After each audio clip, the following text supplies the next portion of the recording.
In the first of two videos, we're going to talk about Ode on a Grayson Perry Urn by Tim Turnbull. Now, as you know, for Poems of the Decade, there is no AO3 mark, no mark for writing about the context of the poems or the poet. And most of the time, that really doesn't matter. You don't need to know anything about the poet's biography. However, with Ode on a Grayson Perry Urn, I think it would be really difficult for you to understand the poem and write about it in any kind of depth without understanding a little bit of the context of the poem. So before I talk about the poem itself, I'm just going to flip this paper over and I'm going to tell you a bit about the context of it. Now, first of all, the poem is a pastiche or a satire. So that means a kind of copy in which you gently mock or exaggerate features of the first one, usually to make social commentary. And that's exactly what Turnbull is doing here. Now, the poem, in terms of being a pastiche, this kind of copy, is a copy of Ode on a Grecian Urn by a romantic poet called John Keats.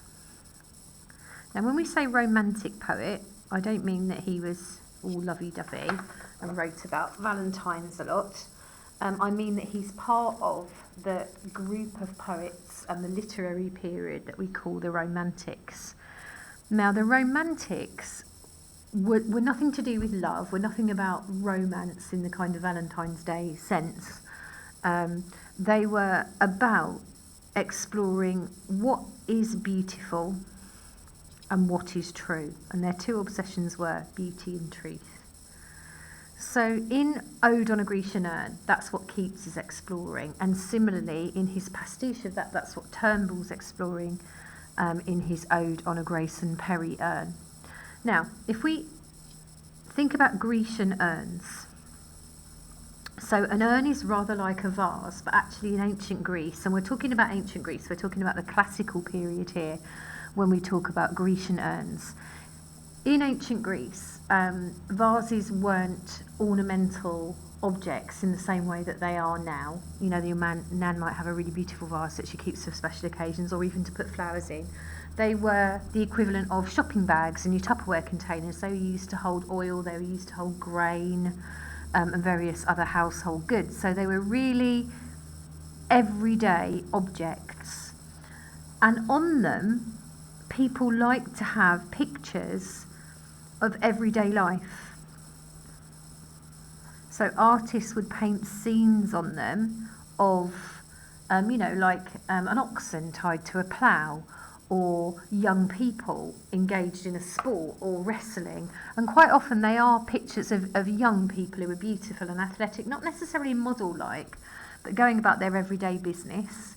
And in some cases, quite rude, showing people having love affairs and things like that. But they were not meant to be, in ancient Greece, things that were put in a museum. They were meant to be things that were used in the home and used every day. Often mundane views of that as well, as I've said. But at some point, because they became ancient, when they were rediscovered in the ground or some archaeological site, they've become museum objects. So things that were once mundane have become things that are treasures and put in a museum now. And that's one of the things the poem is thinking about. An ode is a poem that you write to someone or something. So Keats writes his poem to a Grecian urn that he's seen, and he's thinking about how that vase has captured a moment in time. The pictures that have been painted on the vase have captured a moment in time. So Tim Turnbull does the same. He writes an ode to an urn made by a modern artist called Grayson Perry, hence Ode on a Grayson Perry Urn. Now, Grayson Perry is the other person perhaps that you need to know a little bit about in terms of understanding this poem fully. Grayson Perry is a really what might be called avant-garde, sort of before the fashion artist. He's really valued in modern art community and decorated for that, very popular, had some very, very important exhibitions. He mainly works in ceramics, so vases. He's also really famous for sometimes cross-dressing, and he dresses as a number of characters, one rather like the Shirley Temple character that's mentioned in the poem. And he also creates pieces of art that are meant to mirror everyday life. He captures the working class, scenes from working class life. I'll just write that down for you. So you can see it's the same, isn't it? Both the ancient Greek artists and potters were capturing scenes of everyday Greek life that people might have in their kitchens, and so is Grayson Perry. But both of these types of artefacts, the ancient Greek vase and now Grayson Perry's urns, have actually ended up not in someone's kitchen, but in a museum or an art gallery, being worth a lot of money. And Turnbull is using that to think about what makes something art.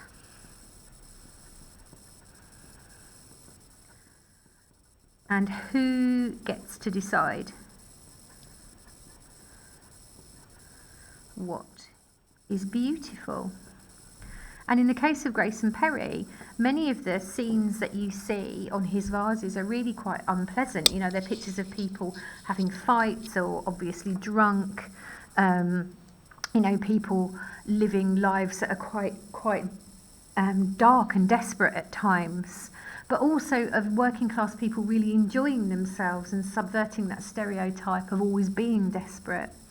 The poem's really clever as well because it's about what you might call low-class life, in the same way that Perry's urns are, but it uses high-value language to talk about it. So although the poem deals with what some people might say are the events from, a working class or sub-working class life, it uses really complex language to discuss it. So again, musing on this idea of who gets to say what is art, who gets to say what is poetry. And I do find it fascinating that in a sense this is a poem about an urn that's a pastiche of a poem that's about an urn that's about young people that lived 2,000 years ago. And you've got all those kind of layers of meaning, and what both of them do, what both urns and what both poems do, is they freeze frame a moment in time. And I think that's really fascinating, this little snapshot that the poets give you. So let's have a look at the poem now. So Turnbull uses the strict structure and form that Keats uses in his ode. So you've got 5 stanzas, each of which have 10 lines, which are written in Iambic Pentameter, and they follow this rhyme scheme. So you've got 7 lines here and then a little triplet at the end. The form of the triplet varies slightly, but on the whole it's a very, very regular, very controlled rhyme scheme which follows the pattern of the Romantic ode. And odes themselves actually come from classical times. They were designed to be sung, they're designed to be sung in praise of someone. So we've got a poetic form here that has come forward all the way through from the classical period. And he uses, which I'll come back to, but he uses the word delineate himself, that the vase delineates tales. And I think the form of the poem, it delineates something from the classical period as well. It means like drawn out in lines, moves forwards in lines. Okay, so the Iambic Pentameter mirrors speech. It sounds like somebody talking, and like Keats' ode, like Moe's ode, it begins with direct address, hello. But what I'll say there is, although the poem is mirroring Keats's type structure for an ode, it does it using the vernacular. Now, vernacular is a word for everyday speech. So we've got, hello, what's all this here? So you can imagine someone, saying that in the street if they came across something unusual. But it's in very, very everyday language. So you've got a tension there, haven't you? You've got a contrast between the tight classical structure of the poem and the use of the vernacular, which is quite interesting and perhaps shows how Turnbull is developing his ideas from Keats. I really like the idea that this is a snapshot in time of these young people, but at the same time referring back to earlier times. He's showing a connection between present and past, but also showing how things have moved on, and you get that through that combination of the tight structure and the use of the vernacular. So you could say that he's addressing the vase, and that's what happens in Keats's poem. I'm not convinced he's definitely addressing the urn. He could be just kind of addressing the reader, but let's assume he's addressing the urn or the vase. Hello, what's all this here? A kitschy vase some Shirley Temple Monkey has knocked out. Now there's a lot going on there. First of all, he describes the vase as kitschy. Now something which is kitsch is kind of visually pleasing. So we're on to that idea of what is beauty, but also quite trashy. It doesn't have a lot of longevity in its value. And the vase is described as kitschy, and he says it's been knocked out. So that means created in a kind of careless, fast way. Now there's an irony there, because Grayson Perry's pieces are not made in a careless or quick way. The art in them is making them almost look like they do. And he uses a number of processes, one after the other. They're very, very carefully crafted. And I think there is a link there with this poem. I think Turnbull's giving you as a clue that this may look like lots of words, flung together, but it's actually meticulously crafted. There's a clue there. And he describes Grayson Perry, the artist, as a Shirley Temple Monkey. Now, Shirley Temple, as I said, is one of the characters that Grayson Perry tends to dress as sometimes. And she was a 1930s film star, a little girl with lots of kind of bubbly blonde curls.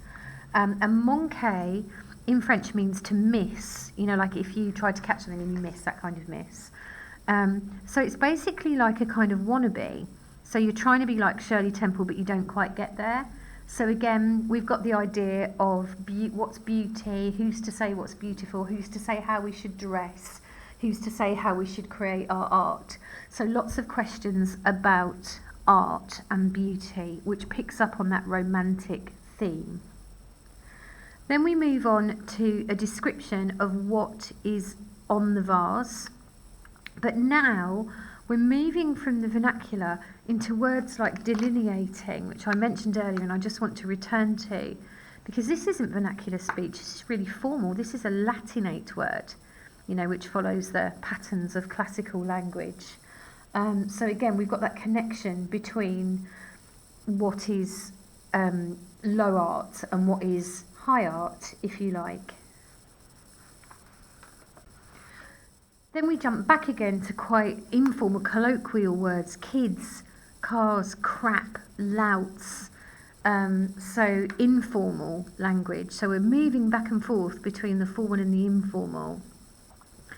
And the description of the young people as louts is critical of them. It's derogatory, isn't it?